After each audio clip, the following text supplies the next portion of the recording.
making some budget-friendly meals, and in my opinion, chili is one of the best budget-friendly things you can make.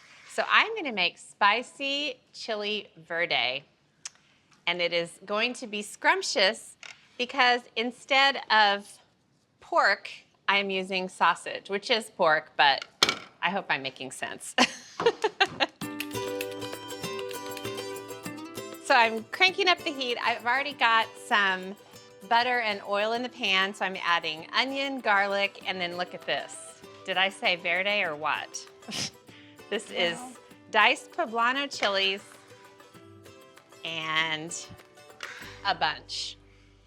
And then some diced jalapenos. You can leave the seeds in if you want to, or you can use half the seeds for a little bit of spice. Alex recently had a little bit of a catastrophe with jalapenos. Did you dice them or peel them or what? I diced them, but I used my bare hands, and then I rubbed my nose.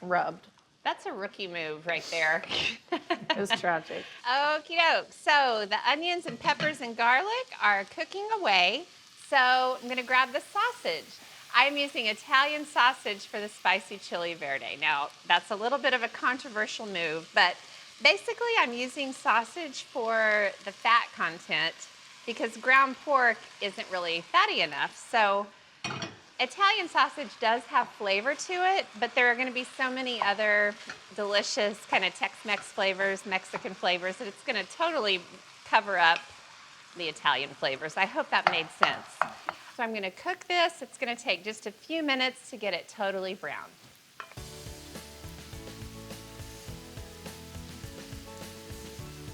Okay, the sausage is all browned, and boy, it is really, really smelling good over here. So I'm going to turn this meat and chili mixture into a delicious chili verde. Jar of salsa verde. To look and see what it was. And then 2 cans of green enchilada sauce. The difference between green enchilada sauce and salsa verde, the enchilada sauce is smoother. Maybe it's pureed a little longer. I'm also adding a can of diced green chilies. So basically any form of green chilies I could get my hands on, that's what's going into this chili. All right. Oh man, this is going to be so good. I remember when Lad and I went to Albuquerque, New Mexico many, many years ago, and there is a real divide there about red versus green, like enchiladas and chili, but I really fell in love with like the whole green world there, green chili world. Okay, now that's all mixed together. Oh, I forgot to add a little bit of salt and pepper. Now, the sausage is plenty flavorful, so you don't want to oversalt it. Now, I'm just going to let this cook for about 12 to 14 minutes, and then I'll show you how to serve it up. It's going to be so good. All right, check it out. This is looking so good and so meaty, so very green. So the last thing at the very end, I'm going to squeeze in a lime, 2 halves of a lime, which makes a lime, to be specific. It just gives it a little bit of a just tang, and that acid at the end just makes all the difference. Okay, so to serve this up, this is really the fun part, and it usually is when it comes to serving chili, because the chili is one thing, but the fixins are a whole world in themselves. Now, this is entirely optional, but another way to kind of stretch the chili side of things is to serve it on top of rice. Rice, of course, is very budget-friendly. So what I like to do is make a bed of rice, but let a little bit of it come up the sides. And then serve the chili.